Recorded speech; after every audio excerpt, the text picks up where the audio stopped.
slow up, no I don't take shit. I got no love for the fakeness. If you wanna play tough and wanna hate this, I'll always show. Hajar Malaysia U23 3 gol tanpa balas, Vietnam resmi mengantongi tiket semifinal SEA Games.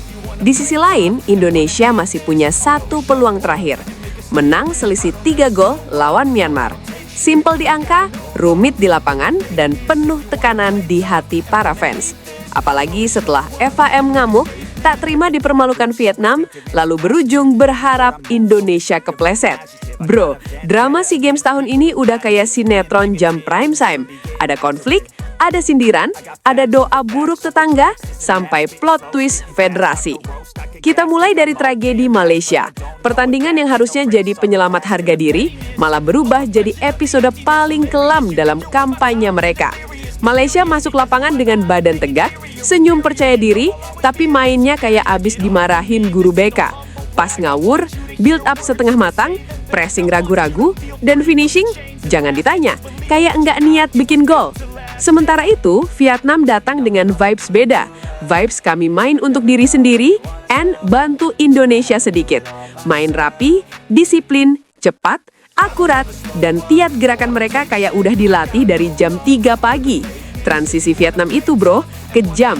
Malaysia ditekan sampai nggak bisa napas, nggak bisa bangun serangan, dan nggak bisa mikir jernih. Dan bener aja, gol pertama Vietnam bikin Malaysia langsung drop mental. Gol kedua bikin mereka mulai saling lihat, bukan lihat bola, tapi lihat siapa yang salah. Gol ketiga, itu kayak stempel selesai dari Vietnam, stempel yang sekaligus membuka peluang Indonesia. Begitu peluit akhir berbunyi, SEA Games langsung pecah. Malaysia tumbang 3-0, Vietnam masuk semifinal, dan Indonesia dapat golden chance. Tapi bukan cuma peluangnya yang panas, komentar Vietnam juga lebih panas lagi.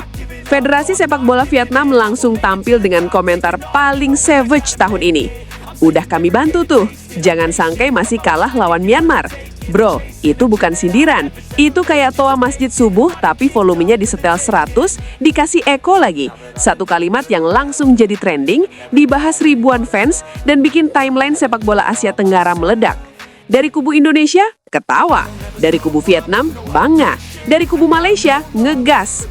FAM langsung ngamuk. Mereka bilang skor 0-3 itu tidak mencerminkan kualitas Malaysia. Tapi netizen mereka yang biasanya lumayan solid kalau timnya kalah, langsung membalas. Ya justru itu yang mencerminkan. Aduh, pedih. Media Malaysia ikut panas. Judul-judul berita penuh kata memalukan, krisis, dan peringatan keras.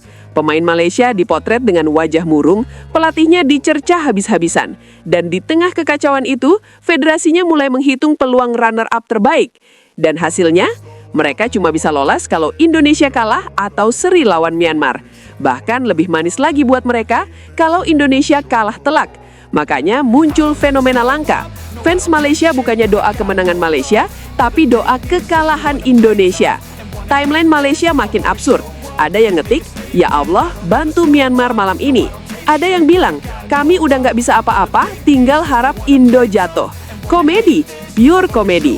Dan inilah yang bikin tekanan di kubu Indonesia naik berkali-kali lipat. Karena kalau sebelumnya targetnya cuma menang, sekarang targetnya harus menang selisih 3 gol. Dan itu nggak gampang. Myanmar tuh tim yang unpredictable. Kadang gampang dibantai, kadang tiba-tiba jadi prime Barcelona. Kalau Indonesia main buru-buru, buyar. Kalau panik ngejar gol, error. Kalau tegang, salah passing.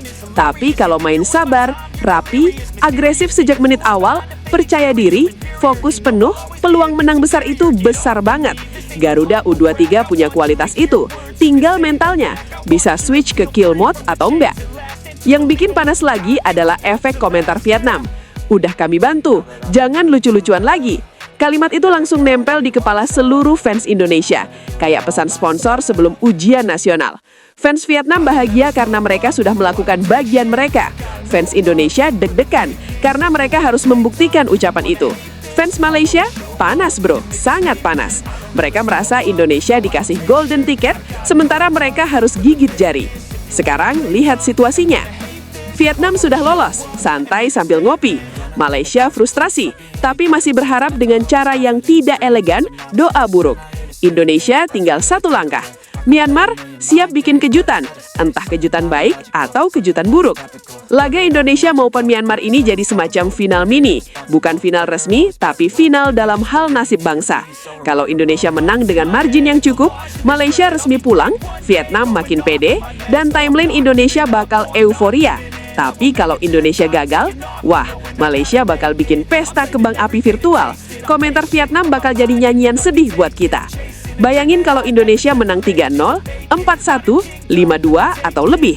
Itu artinya Indonesia lolos semifinal, sindiran Vietnam terjawab, Malaysia keok 2 kali, kalah dari Vietnam dan kalah harapan, timeline ASEAN meledak, netizen Indonesia jadi raja meme. Tapi kalau Indonesia cuma menang 1-0 atau 2-1 atau amit-amit gagal menang, Malaysia ketawa duluan. Vietnam bilang udah dibilang jangan lucu-lucuan, Indonesia jadi bahan bully se-ASEAN. Panggungnya sudah siap, drama sudah meledak, tekanan sudah maksimal. Semua negara tetangga menunggu, bukan karena peduli, tapi karena SEA Games memang jadi ajang terbaik untuk lihat drama sepak bola Asia Tenggara. Dan justru di kondisi seperti ini, Indonesia harus main dengan kepala dingin. Tekanan itu harus dijadikan motivasi, karena kalau pemain masuk lapangan dengan pikiran harus 3 gol, udah selesai. Tapi kalau masuk lapangan dengan mindset main tenang, efisien, fokus, nikmati permainan, baru bisa muncul gol-gol besar itu. Apalagi Myanmar juga bukan tim yang bisa disamaratakan. Mereka punya pemain cepat, punya striker yang kadang bisa jadi monster, dan punya gaya bermain yang bikin tim besar sering kebingungan. Tapi Indonesia punya kualitas dan materi pemain yang lebih baik. Tinggal satu hal, mental. SEA Games selalu jadi ajang penuh kejutan. Kadang yang diunggulkan tumbang, yang dianggap lemah tiba-tiba gila. Tapi kalau Indonesia bisa tampil dominan dari awal, ambil momentum, gol cepat dan terus ngegas, Myanmar bakal runtuh perlahan. Dan kalau itu terjadi, Malaysia ya, mereka cuma bisa ngelus dada dan bilang, kenapa Vietnam nggak ngasih bantuan juga? Vietnam bakal senyum sambil ngetik, kami sudah bilang, sementara fans Indonesia bakal tidur nyenyak malam itu. Pada akhirnya, pertandingan Indonesia versus Myanmar ini bukan cuma soal sepak bola. Ini soal harga diri, soal sindiran Vietnam, soal harapan buruk Malaysia, soal siapa yang jadi meme besok pagi, dan soal apakah Garuda bisa mengubah tekanan dan drama menjadi jalan mulus ke semifinal. Tinggal satu pertanyaan besar lagi yang belum terjawab. Apakah Indonesia bisa mengubah bantuan Vietnam dan doa buruk Malaysia menjadi kemenangan besar dan tiket semifinal? Atau justru masuk daftar tontonan komedi SEA Games edisi tahun ini? Yang jelas, kita semua sedang menunggu. ASEAN sedang menonton. Dan semoga Garuda terbang tinggi, bikin 3 gol atau lebih, dan mematahkan semua harapan tetangga yang berharap kita jatuh. Karena di SEA Games, yang jatuh bukan cuma tim, tapi juga harga diri satu negara. Semoga Indonesia melaju ke semifinal dengan skor yang bikin semua doa tetangga mental semua.